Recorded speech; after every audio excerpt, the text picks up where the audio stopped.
With winter well and truly into top gear here in Tassie, I get quite a few enquiries from folk who have recently purchased young bamboo plants.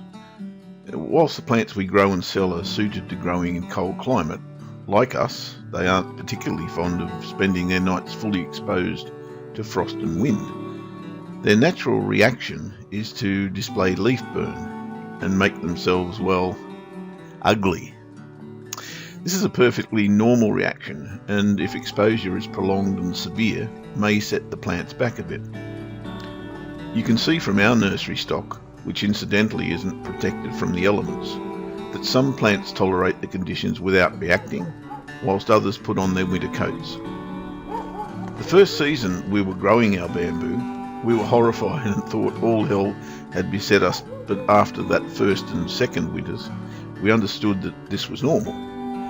What we discovered in year 2 and now in this our third winter was that the less mature the plant, the more effect the cold and wind delivered. This is hardly surprising, I suppose, but moreover, the plants that had been planted in the ground showed very little effect after their first and certainly their second year of growth. The evergreen nature of our bamboo, whilst reliable, is also subject to cycles of leaf recycling. Being quite a smart plant, the bamboo drops some of its foliage in order to sustain itself, both by making way for new growth and self-nourishment via the decaying leaf matter.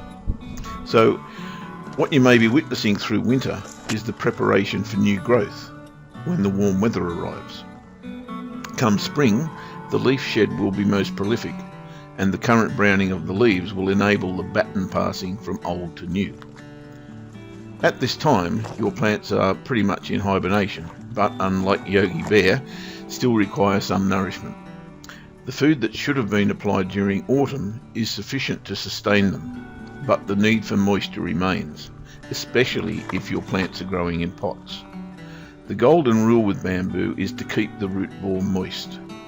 Whilst wet feed is a no-no, moist roots are definitely a yes. They don't ask for much in return for the wonderful benefits they provide, so please treat them well, and you'll be well rewarded.